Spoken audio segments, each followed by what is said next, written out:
Welcome back to Hannity. President-elect Donald Trump is just weeks away from being sworn in as the 45th president, but many liberals are still playing the post-election blame game, and one of their favorite targets is FBI Director James Comey. Yesterday, Clinton campaign press secretary Brian Fallon went on a Twitter tirade against Comey after the FBI unsealed court filings related to its renewed probe of Hillary Clinton. Fallon tweeted in part, quote, "On day when new election data freshly suggests decisive impact of Comey letter, it is salt in the wound to see FBI rationale was this flimsy. And yes, campaign made errors, especially in Wisconsin and Michigan, but Comey must account for his actions too, given how unsupported we now see they were." Joining me now with reaction is RNC Chief Strategist and Senior Communications Advisor to the Trump transition, Mr. Sean Spicer. Thanks for joining us. You bet. So all I've heard since the election was it wasn't Hillary's fault. I know. It was the Russians. It was Comey. It was the voting booths. It was the upside Russians again. They're on step 8 of the 12-step program. I think they hopefully can get through this before the end of the year. Look, they were expecting a coronation. They had the fireworks out. They didn't understand what was going on in America. And I think it's difficult to overcome that kind of loss when you were expecting it to turn out vastly different than it did. So I understand it, but at some point, for the good of themselves, for the good of their party, they need to look in the mirror and understand that they had a flawed candidate, a flawed campaign, a flawed message. Now, what is the flaw there? I remember 4 years ago, your group, Reinson, yourself, put out a GOP autopsy. Right. And we thought, what's going on with the GOP? Is it a dead party going forward? Here we are 4 years later. All of a sudden, GOP is flourishing across the board. Senate, House, right. White House, state legislatures, yep. Governor's mansions. And the Democrats are going, wow, we need an autopsy report. Well, there's two things. One, we at the RNC, under Chairman Priebus's leadership, put the infrastructure there, the technology, the ground game, and then Donald Trump brought the message and the candidate. And when combined, you can't stop that. That's an unstoppable force.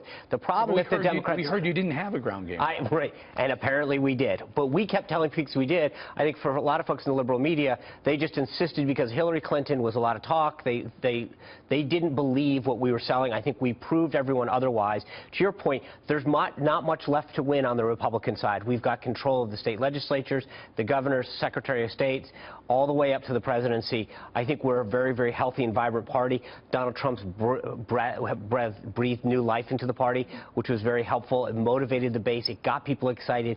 But they have a problem. And 2018 looks great for the GOP. Right. I mean, we're going to continue to pick up seats. And I think it's that, not just the political part, but when you see the actions, what Donald Trump's going to do day one, the first 100 days, the first year, it's going to be the stuff that he's going to talk. He's repeal and replace Obamacare, focus on infrastructure, put American jobs first. Everything that he's going to do, buy American, hire American. There's going to be a renewed focus on the American worker, the American business, the American taxpayer that this country hasn't seen. What's this business about President Obama throwing some regulation, last minute regulation on America? Thank you very much, Donald Trump. Here's an anchor. Grab it. I know you're Well, floating. and I think it just means it'll be 30 days now before we have to undo some of those things. But I understand, look, he's got 30 days left, President Obama, and he's going to try to do everything that he's got left on that list of his. Luckily for the American people and the American businesses, Donald Trump's going to come in and bring that much-needed help that they have been looking for a long time.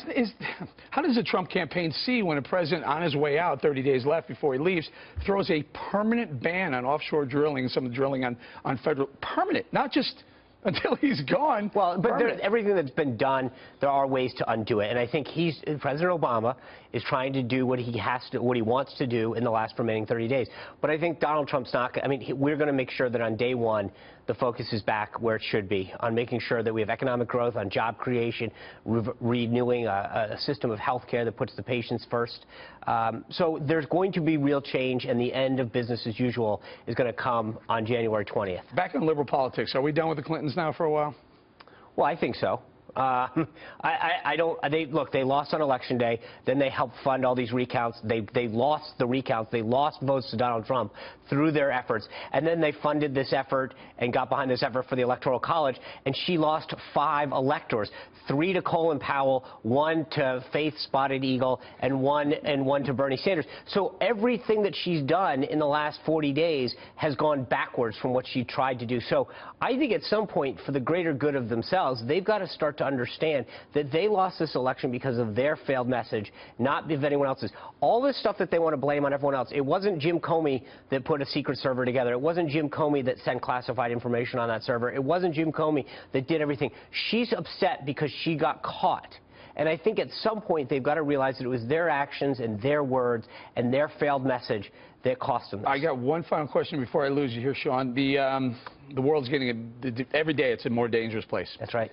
I would personally like to see President-elect Donald Trump and President Donald Trump participating in those daily briefings. Am I crazy? No, he is getting a briefing every single day from his national security team. He got the presidential daily brief this morning. He was with a whole host of admirals and generals. This idea that he's not getting briefing is patently false. Every single day, his national security team is 100% briefing him and making sure that he's up to date on every threat that our nation faces. That's very, very comforting. I'm glad we straightened that one out. Sean Spicer, thank you very much. Thank you.